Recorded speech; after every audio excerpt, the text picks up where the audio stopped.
M plus news, नई सोच नया अंदाज। मैं निखत परवीन खान और आप देख रहे हैं एम प्लस न्यूज, नई सोच नई अंदाज के साथ। चलिए रुक करते हैं खास खबरों की ओर। आदाब, मैं हूं एम रहमान और आप देख रहे हैं एम प्लस न्यूज। आज बड़े सौभाग्य की बात है कि हम लोग ठाकुर रजनीश सिंह जी के गृहग्राम बर्रा में मौजूद हैं।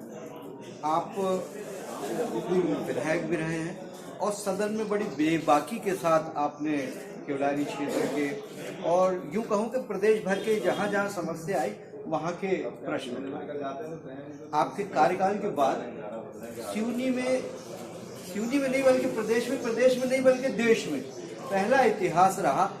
दो पुल सिवनी जिले के उद्घाटन होने के पहले बह गए। पुल बहने के बाद फिर से बनने की चर्चाएं तो चल रही हैं, लेकिन जिन अधिकारियों ने और जिस कंपनी ने पुल का निर्माण की उसको क्या सजा मिलना चाहिए या नहीं मिलना चाहिए, ऐसी कोई बात नहीं आई। न जनप्रतिनिधियों के माध्यम से आई, न वर्तमान विधायक के माध्यम से आई, न सरकार की तरफ से आई। आप इस पे क्या कहेंगे? रहमान भाई, सबसे पहले तो मैं आपका बहुत स्वागत करता हूँ। एक आप बहुत वरिष्ठ हमारे ज़िले के पत्रकार हैं। आज आप इंटरव्यू ले रहे हैं, निश्चित तौर से मेरे लिए बड़ी खुशी की बात है कि आप जैसे वरिष्ठ पत्रकार के साथ आज मैं चर्चा परिचर्चा पर आपके साथ में हूँ। आपका मैं अपने क्षेत्र में बहुत बहुत स्वागत और अभिनंदन करता हूँ। आपने बहुत अच्छा प्रश्न पूछा कि उद्घाटन भी नहीं हुआ और पुल बह गया, और ये पुल की भी स्वीकृति मैंने ही कराई थी, इन्होंने नहीं कराई थी। मैंने सदन पर जो अधिकार केवलारी विधानसभा क्षेत्र की जनता ने मुझे विधायक के रूप में दिया था, मैंने सदन में चर्चा कर बजट सत्र के दौरान मैंने निवेदन किया सदन के नेता से, उन्होंने इसकी स्वीकृति दिलाई और इनके ही कार्यकाल में वो पुल 1 साल के अंदर बनकर तैयार हुआ। पहली ही बरसात में वो ढह गया। आज भी लोहा, सीमेंट, रेत और गिट्टी इस बात का टूटे हुए पुल का प्रमाण दे सकती है कि ये कितना गुणवत्ता विहीन था। ये वर्तमान विधायक की निष्क्रियता का जीता जागता प्रमाण है कि अगर वो एजेंसी पर अंकुश लगाते और समय समय पर अपने विधायक होने के नाते अपने कर्तव्यों का निर्वहन करते तो गुणवत्ता विहीन वो पुल नहीं बनता। जबकि इस पुल की मांग वर्षों से थी और मैंने उसको स्वीकृति दिलाई।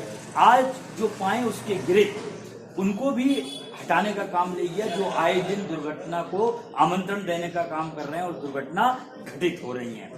3 साल बीत गया, 3 साल में नया पुल बन सकता था, पर वैकल्पिक व्यवस्था भी उसकी नहीं की गई, जिसमें शिक्षा, स्वास्थ्य, व्यवसाय, सीधा राष्ट्रीय राजमार्ग को जोड़ने का वो रोड है।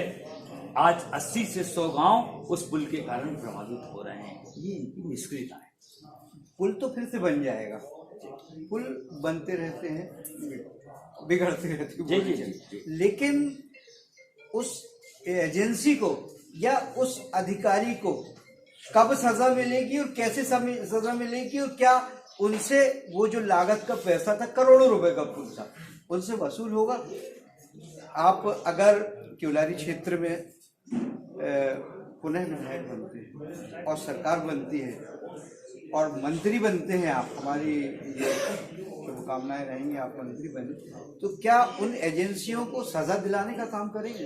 बिल्कुल, हम निष्पक्ष रूप से इसकी जांच कराएंगे। शासन का पैसा है, महती पैसा उस योजना में लगा हुआ है। ऐसे कैसा ठेकेदार कि जो 1 साल के अंदर पाए समय कोई एकाध चीज होती तो हो सकता है कि अतिवृष्टि और आपदा के समय, विपदा के समय किसी का बस नहीं चलता, जोर नहीं चलता, क्या सबकी सब पाइप गिर जाएंगे? क्या बीच में पूरी गिट्टी भर दिखेगी? क्या लोहा में घर के मकानों पर ज्यादा लोहा लोग लगाते हैं और इतना बड़ा ब्रिज में लोहा कम लगा हुआ है? इसकी निष्पक्षता से जांच कराएंगे और निश्चित रूप से जो दोषी हैं उनके ऊपर कार्रवाई कराएंगे। और मैं तो ये कहता हूं कि 3 साल हो गए, अभी तक जांच हो जानी थी, अभी तक पुल फिर से बन जाना चाहिए था। जब इनके ही कार्यकाल में वो 1 साल में पुल बन सकता है तो 3 साल उसको बनने में क्यों लग रहे हैं? जनता आज दिक्कत में है, जनता आज परेशानी में। घंटों जनता को जरा सा बारिश हुई और दोनों तरफ जनता को खड़ा रहना पड़ता है। बच्चों की पढ़ाई, उनके भविष्य का नुकसान हो रहा है। जो स्वास्थ्य लेने के लिए जा रहा है, वो बीमार व्यक्ति को उसको तकलीफ हो रही है। क्या आप एक साल में नहीं बना सकते थे? पुल बना सकते थे, और आपने एक साल में ही इसको बनाया और उद्घाटन भी नहीं कर पाए और आपका ढह गया। तो मैं इसमें ये मानता हूं कि वर्तमान जो विधायक जी हैं, उनके कभी क्षेत्र के प्रति कोई रुचि नहीं रही। उनका एक अलग जो एक टेरर का और एक भय का जो वातावरण जो वो निर्मित करना चाहते हैं, और उनके बारे में जो जिले में सर्वविदित है कि उनकी क्या काम रहे, उनके क्या सिस्टम रहे, तो मैं ये समझता हूं कि उनको ये कभी चिंता नहीं आई कि हमें जनता के लिए क्या सुविधा उपलब्ध है।